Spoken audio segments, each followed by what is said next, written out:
Assalamualaikum warahmatullahi wabarakatuh. Tema kita masih berada dalam bagian ilmu badi. Ilmu badi dimaksud adalah muhassinat maknawiyah. Aspek-aspek keindahan dari sudut pandang makna. Sampai pada bab yang namanya husnul ta'lil. Memang sedikit sederhana, tetapi dipaham, insya Allah kita bisa memberikan contoh. Husnu terdiri dari dua kata, husnu ta'lil. Husnu artinya bagus. Bagus artinya indah. Bagus dan indah dimaksud dari sudut pandang bahasa. Sudut pandang bahasa itu bisa berkata indah, bisa berkata bagus. Basicnya adalah rasa. Apalagi balaghah. Balaghah itu sasaran tembaknya rasa. Diperhalus rasa. Jangan dikira rasa sebagai potensi yang diberikan oleh Allah itu hanya pada balaghah saja. Pada teologi juga ada aspek rasa. Bahkan aspek rasa cukup dominan. Rasa adalah jenjang berikutnya setelah ilmu. Ilmu semakin tinggi, maka rasa semakin tinggi. Ya tidak? Ilmu tafsirkah, ilmu fikihkah, ilmu apa saja, itu jenjang tertingginya adalah rasa. Rasa. Maka seperti pernah saya bilang, saat Allah menutup ayatnya dengan wahum la yashurun, mereka tidak merasa. Itu udah ilmunya udah mandek, nggak sampai pada titik rasa. Ya, husnu artinya bagus dari sudut pandang rasa bahasa. Ta'lil artinya sebab. Dari kata allala yu'allilu, ta'lil. Allala yu'allilu ta'lil. Kita sering mendengar ilat. Ilat itu sebab. Saya beri ilustrasi dalam konteks yang lain. Kenapa orang bepergian jauh boleh qashar jamak, boleh tidak puasa? Apa sebabnya? Apa sebabnya dalam konteks fikih itu? Apa ilatnya? Itu sebab. Para pujangga disebutnya adib suka membelokkan ilat dari ilat yang hakiki kepada ilat yang lain sehingga ungkapannya menjadi indah, menjadi bagus. Karena bagus itu ilat, maka disebut husnul ta'lil. Pak Edi beruban bukan karena faktor usia. Sebenarnya faktornya usia. Karena terlalu banyak berpikir. Tuh, dimiringin sedikit. Bagus apa enggak? Bagus. Bagus, ya. Positif. Iya. Bukan karena usia uban, tapi karena banyak tafakur, tadabur, merenung. Tuh gitu. Itu namanya memalingkan. Ketika dipalingkan, maka jadi indah. Hujan gerimis bukan karena cuaca, tapi karena ada tokoh yang meninggal. Kan nggak ada hubungannya secara alami. Tokoh meninggal sama hujan gerimis. Yang ada hubungannya adalah karena faktor cuaca. Terlepas tidak ada hubungannya, diakui atau tidak, sering keluar kata-kata itu. Diresapi, dipikirkan, ditadaburi secara lebih dalam, jangan dikira fenomena alam tak berkaitan dengan kehidupan manusia. Seorang alim yang dekat dengan Allah meninggal, bisa jadi alam menjadi sedih. Karena sedih, dia mencucurkan air. Nah, itu kan husnul ta'lil. Gempa yang terjadi di Jakarta bukan karena ada lempengan yang bergeser. Padahal emang itu. Tapi karena gembira, jadi berjoget ya. Gembira melihat para koruptor ditangkap. Umpamanya, ya iya, karena para koruptor ditangkap. Akhirnya nggak ditangkap-tangkap, maka nggak gempa-gempa. Gitu, husnul ta'lil. Gitu.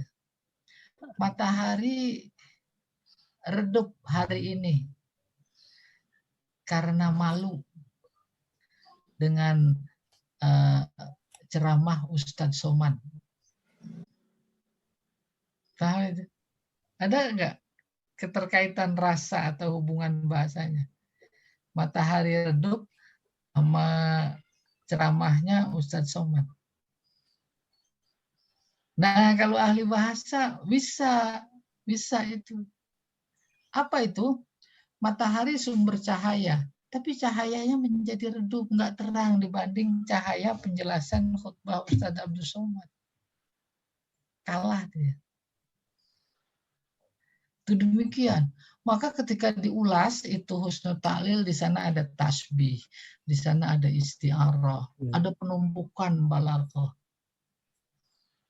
So, gitu. Pokoknya contoh lain, bulan purnama, nah itu tak jadi muncul karena ada ibu yang berdandan. Coba, bagus apa enggak? Bagus. Bagus sih.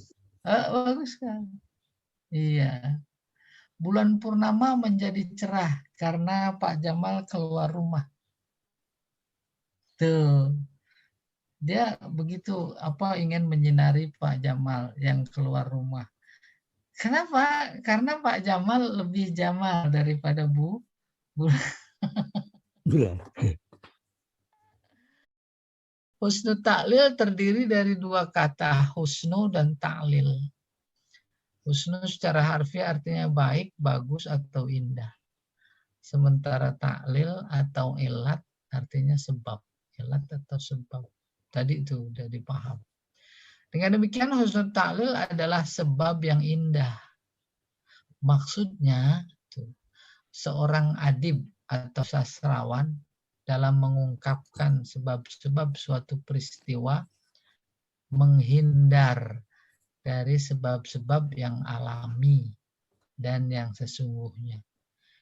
Kemudian menggantinya dengan sebab-sebab yang lain yang tidak alami namun indah. Sehingga sebuah ungkapan atau kalam menjadi serasa bagus. Terasa bagus dan menarik. Menarik. Oh, bahasanya dia itu tinggi. Tsunami yang terjadi bukan karena ada gempa di kedalaman laut sekian kilometer. Bukan.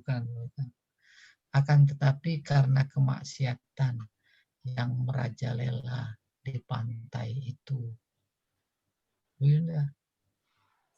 Terlepas dari indah, oh iya, agama tidak menafikan itu.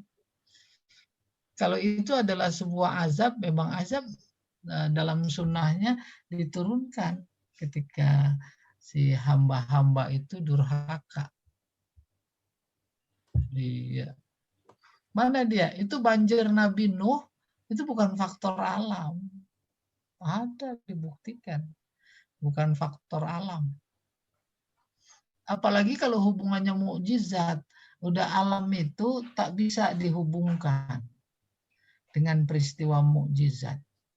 Kalau tongkat Nabi Musa bisa membelah lautan, di mana faktor alamnya? Ada sebab alami. Kemudian si adib maksudnya sastrawan, ya maksudnya siapa saja, kita juga bisa. Dia menafikan sebab alam itu kepada sebab yang lain yang lebih indah. Udah bahasa terasa indah. Contoh nomor 1. Matahari pagi ini redup bukan karena mendung, akan tetapi karena malu dengan raja yang sedang berkhutbah. Rajanya soleh, bertakwa, memberikan penjelasan. Tuh. Dalam konteks tasbih, kadang-kadang kita juga suka memberikan tasbih. Argumentasinya jelas, bagai matahari. Itu mah standar. Matahari lebih jelas. Tapi seorang adib bisa meningkatkan ketinggian bahasanya satu tahap lagi. Dalam tasbih namanya tasbih maklum. Dibalik, bukan argumennya seperti matahari, tapi matahari seperti argumennya. Mana yang lebih kuat? Argumennya. Bahkan dulu pernah saya bilang, ada seseorang yang luar biasa fanatik terhadap cinta terhadap Nabi Muhammad. Lalu dia berkata, andai kata pagi ini matahari tak terbit, tidak apa-apa. Yang penting engkau ada. Mana lebih terang? Nabi Muhammad. Nabi Muhammad. Matahari menerangi fisik. Tak mampu menembus tembok itu cahaya. Apalagi nembus kuburan. Kuburan kan gelap. Matahari bisa menerangi enggak? Gitu kalau dirasionalkan. Tetapi Nabi Muhammad bisa menerangi kuburan yang gelap apa tidak? Bisa banget? Bisa. Bisa. Itu mengamalkan ajarannya secara baik. Baca Quran saja, itu nanti jadi cahaya, terang di kuburan. Apalagi memahaminya. Memahaminya lewat ilmu. Di antara ilmunya adalah balaghah. Jadi ada ceramahnya Pak Quraish Shihab itu, sebelum sampai akhirat kita masuk alam barzah. Alam barzah itu penantian. Tapi beliau mencoba mengganti. Betul, penantian nggak salah. Apa dia sebut? Alam penyesalan. Penyesalan. Kalau ada informasi di bukit sana ada ditemukan berlian, gudang, kebun, hektaran isinya berlian, maka pada berebut apa enggak? Gitu kurang lebih. Berebut. Ambil sedikit pasti menyesal. Ambil banyak, batasannya di luar kemampuan, itu juga menyesal. Kenapa saya nggak ambil lebih banyak? Itu dia alam barzakh. Nyesel. Nggak ada yang nggak nyesel. Apalagi nggak ngambil kan? Apalagi kagak ngambil. Tuh udah terbayang. Itu alam barzakh. Akhirnya disanding dengan hadis Nabi. Kenapa ada kesempatan waktu hidup di dunia tidak beristighfar, tidak bertasbih. Habis sholat, assalamualaikum, zikir, baca itu zikir yang 10 kali saja suka ngedumel. Lamaan. Nah, nanti nyesel. Itu kurang lebih. Nomor 2 nih. Bulan malam ini kurang terang, bukan karena tertutup awan. Akan tapi karena malu dengan sang putri yang sedang berada di taman. Tuh, terasa itu konsep husnul ta'lil. Seorang adib beralih dari sebab-sebab alami kepada sebab-sebab yang lain. Udah terasa indah belum? Iya, ini nomor 3. Hujan turun rintik-rintik bukan karena faktor alam, akan tetapi karena sedih dengan kematian seorang tokoh yang disegani. Peristiwa-peristiwa keagamaan sering dihubungkan dengan fenomena alam. Habis wukuf di Arafah, Memang disunahkan keluar tenda, lalu menatap matahari. Tuh, kan ada usaha mengkaitkan antara agama dengan fenomena alam. Iya. Kota Palu dilanda gempa bukan karena lempengan tanah yang bergeser, akan tapi karena Allah sedang menegur hambanya. Betul apa tidak? Betul, Sekali. teguran itu. Ada gempa teguran, ada itu Lapindo tegur itu. 5. Bukan karena tercekal, maka tak berani menghadiri reuni 212.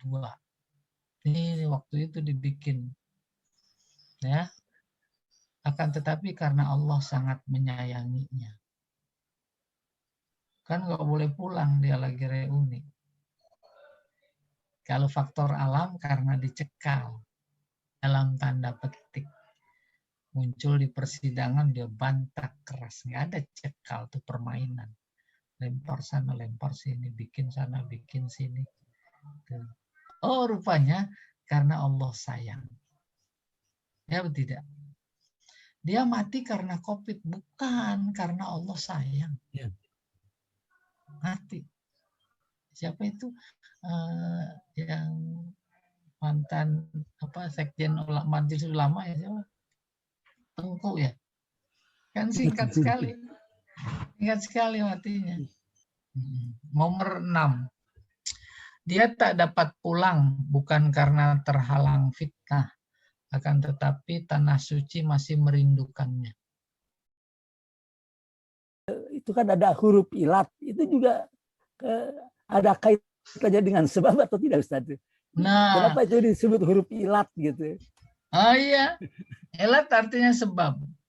Pada saat yang sama, konteks tertentu artinya penyakit, sakit.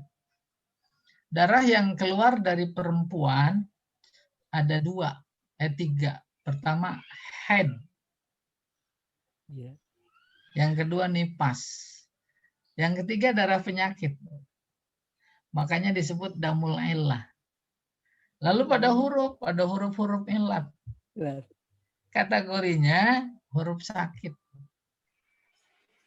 Ya. Yeah. Huruf sah. Nggak bisa menerima baris. Saya tulis alif. Apa bacanya itu? Nggak bisa. Nggak bisa. Nggak bisa. Terus sakit. Iya. Dan itu penting. Iya. Kemarin dalam tafsir latar kabunna. Nah, ada hurufnya lat dibuang wow. Orang sakit ngapain diurus, dipelihara. Buang aja gitu. Nah, baru ini. Definisi secara terminologis. Ayun kirol adib sorohatan audimnan. Seorang adib mengingkari sebab-sebab alami suatu peristiwa secara terang-terangan atau tersembunyi. Bahasa kita secara langsung atau tidak langsung. Iya. Lalu mengganti dengan sebab-sebab lain yang indah, namun sesuai dengan tujuan semula. Wayati itu mendatangkan, maksudnya mengganti. Bi'elat adabiyah, dengan sebab-sebab sastrawi, torifah yang indah. Tunasibul gharda, sesuai sama tujuan yang dimaksud. Selesai. Kita teruskan. Gempa yang terjadi selama ini bukan karena faktor alam, akan tetapi karena senang melihat kemaksiatan. Itu kata senangnya saja, bukan dalam artian sesungguhnya. Tapi dalam artian menurut kacamata alam. Ketika disebut alam, maksudnya yang punya alam. Itu dianalisis lagi. Allah. Dan kata senang, kalau Allah senang kemudian memunculkan gempa, senang bukan dalam artian hakiki, senang dalam artian menyiksa. Kenapa? Ya karena mereka senangnya disiksa. Toh Al-Quran juga pakai kata itu, Abashirhum bi'azabin alim.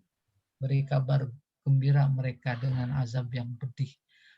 Nah itu kan ada fase-fase, tahapan-tahapan rasio bahasa yang memang harus dicerna, dilalui. Sehingga paham kepada Al-Quran, tidak bertanya-tanya, kenapa kok kabar gembira pakai azab yang pedih? Nah, kalau nggak tahu tahapan bahasanya, dia akan bingung, nggak paham. Dan ternyata memang Al-Quran ciptaan Allah, buat manusia ciptaan Allah, sehingga pikir rasa yang ada pada manusia itu sebuah potensi yang sengaja diberikan untuk memahami Al-Quran. Jadi paham Al-Quran. Basic semua itu adalah iman. Kayak apapun rasa, ilmu, pengetahuan tingginya, tapi kalau basicnya nggak ada, nggak iman sama Al-Quran, Al-Quran bawaannya jelek aja. Iya atau tidak? Nomor 2. Bulan bersembunyi di balik awan karena malu melihatmu berdandan. Tuh. Mau kondangan istri lama banget belum kelar-kelar. Ya keburu mendung lah nih. Padahal enggak terang. Kenapa tuh mendung? Tadi kamu bilang mendung. Lah iya mendung itu. Karena malu ngelihat kamu. Nomor 3 ya. Hujan tak jadi turun. Karena seorang dermawan sedang membagi-bagikan sembako. Hujan itu simbol kasih sayang. Rahmat. Maka turun hujan pada senang. Apalagi udah lama kemarau. Sejatinya sore nanti hujan. Terus ada orang dermawan bagi-bagi sembako. Nggak tanggung-tanggung. Sampai banyak, maka bahasanya banjir sembako. Gitu kan. Hujan nggak jadi turun. Kenapa? Malu sama si dermawan. Iya. 4. Bukan Pemda, ini dulu. Lagi PLBIK masih buruk sekali. Bukan Pemda DKI tak mampu membangunkan LBIK yang lebih bagus. Tapi karena peserta yang lebih suka kesederhanaan. Pokoknya itu disambut dalam sambutan, lalu ada gubernur. Kan indah sekali itu. Tuh. 1 indah, kedua nyindir, ketiga menjadi tergerak. Keempat, dia susah membantah. Itu susah, nggak ada sesuatu yang dibantah, nggak ada celaan. Ya ini. Qala Ibnu Rumi. Ibnu Rumi seorang penyair ya. Amma zuka'u falam tasfarra iz janahat illa li furqati zakal manzuril hasani. Matahari itu tidak menguning ketika hendak terbenam, kecuali karena akan berpisah dengan pemandangan yang indah. Matahari sore, tambah redup kan, tambah sayu kan.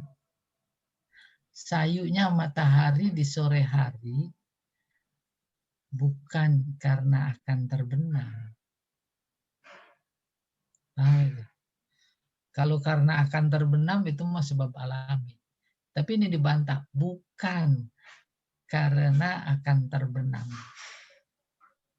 Akan tetapi karena akan berpisah dengan pemandangan yang indah. Dia mulai dari terbit matahari pagi hari, terus itu sampai sore menjelang terbenam yang kemudian sayu, itu dia menikmati pemandangan yang dia lewati. Ada gunung-gunung, ada lautan, ada pepohonan, buah-buahan, kebun-kebun. Jangan pandangannya di Jakarta, gedung-gedung tinggi, di New York, Singapura, tapi di tempat-tempat wisata. Akhirnya mau terbenam kan mau berpisah, maka jadi menguning, sayu. Yang paling real ilustrasi kayak begitu yaitu antara Nabi Ibrahim dan Siti Hajar. Nabi Ibrahim bawa Siti Hajar bersama Ismail.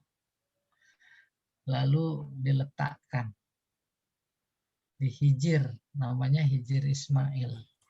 Insya Allah semuanya tahu.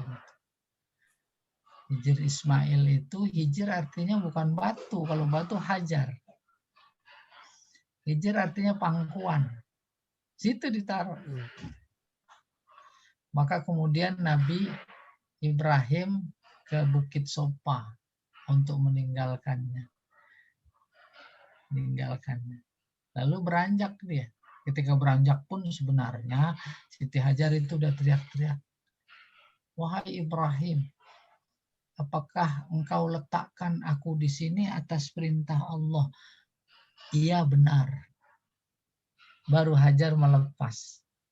Ibrahim berangkat. Sebentar-sebentar dia nengok. Masih kelihatan. Sebentar-sebentar dia berangkat, dia nengok. Dia berangkat, dia nengok. Sampai pada titik dia nengok tidak kelihatan lagi. Allah rekam apa yang diucapkan oleh Nabi Ibrahim. Rabbi inni, Rabbana, ya, inni askantu min zurriyati biwadin ghairi dzi zara' inda baitikal muharram.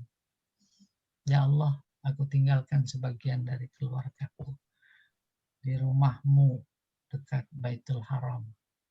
Tuh, coba jangan lihat fisiknya, hatinya bisa kita jangkau, lihat kayak apa sedihnya. Udah ditinggal. Kan semakin redup hati. Kalau ingatan semakin kuat, maka semakin jauh hilang rasa kuat terhadap kuat ingatan. Udah terus ditinggal kurang lebih 10 tahun. Dia kembali ke Palestina. Ya, karena di Palestina. Kemudian sampai meninggal. 10 tahun dia balik lagi karena kangen.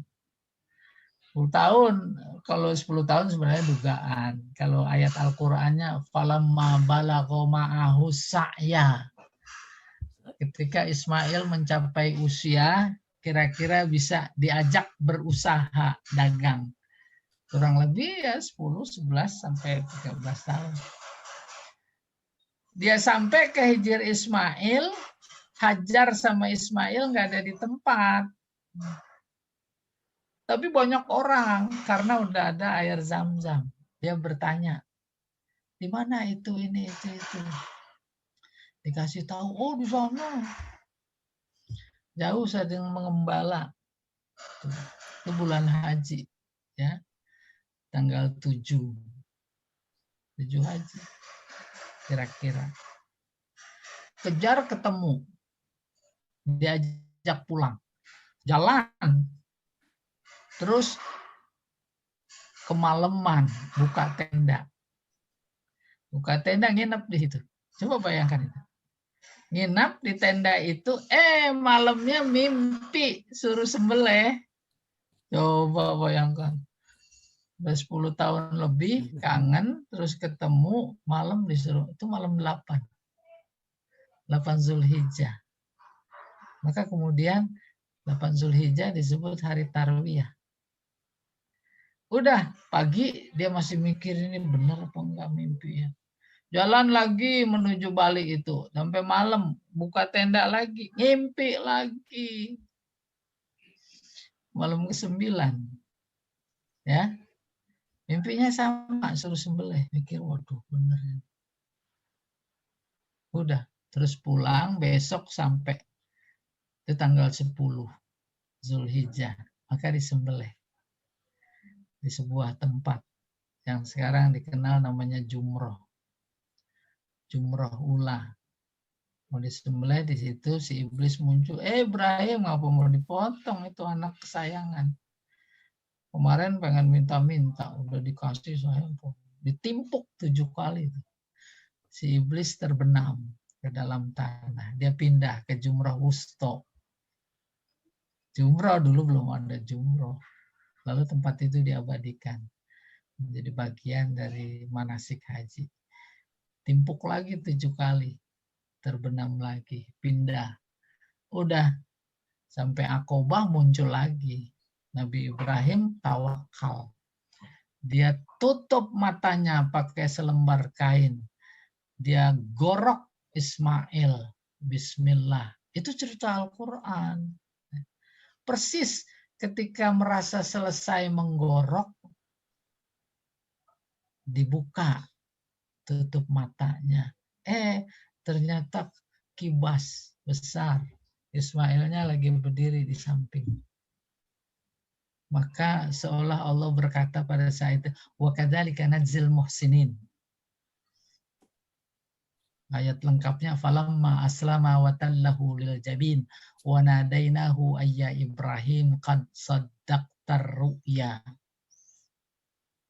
fafadainahu bizibhin azim. Kami tebus dengan sembelihan besar. Lalu ditutup, wa kadzalika, demikianlah kami membalas orang-orang yang beriman teguh, kuat, baik, penuh ihsan. Itu pelajaran penting. Orang beriman kuat pasti ditolong, dibantu. Walaupun lewat suka dan duka. Ya wallahu a'lam bishawab. Nah, ini dia yang kedua. Mazul zilat misru min kaidin yuradu biha wa innama raqasat min adlihi tarba. Mesir bergoncang bukan karena makar yang ditujukan kepadanya, akan tetapi ia sedang menari, senang karena keadilan rajanya. Ini juga sindiran. Goncang. Padahal kan gempa. Dibilang menari. Tuh, menari. Karena rajanya yang adil. Udah nyambung itu. Tinggi ada beberapa tahapan. Gempa dalam artian beneran, itu kan negatif. Tapi kemudian dibelokkan oleh si penyair, menari senang. Karena rajanya adil. Rajanya adil, padahal menjadi bertentangan dengan gempa yang hakikatnya adalah azab. Itu sindiran lagi. Kita juga begitu. Melihat kedurhakaan, melihat pengkhianatan, melihat kezoliman, kedustaan, mereka itu kita udah nggak sebel lagi. Malah mereka sedang menikmati kedustaan.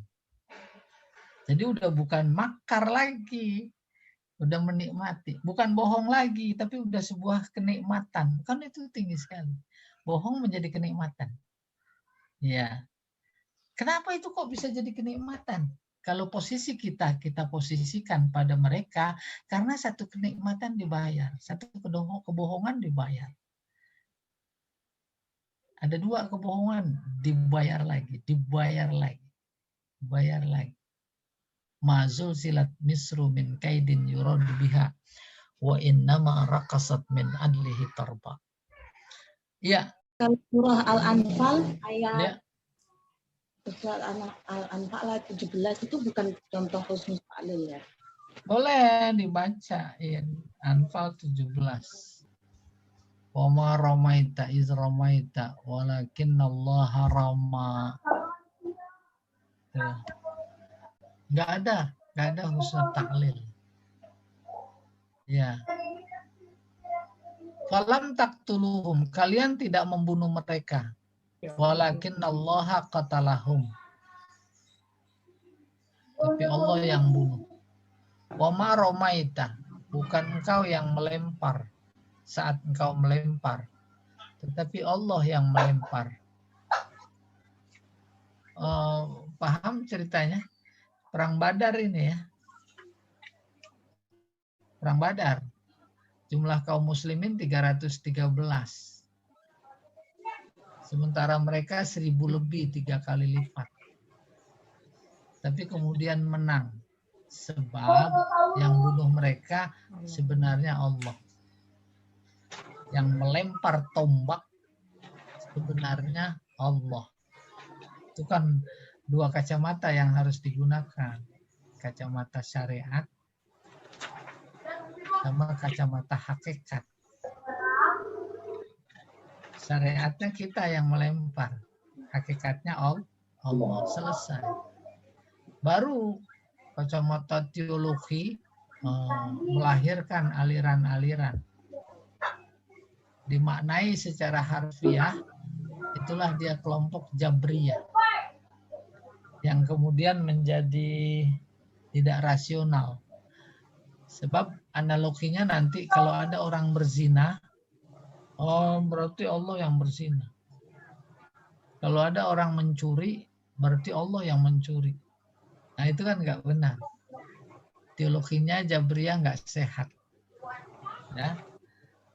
Tetapi kemudian Asy'ari dia membedakan antara hakikat dan syariat.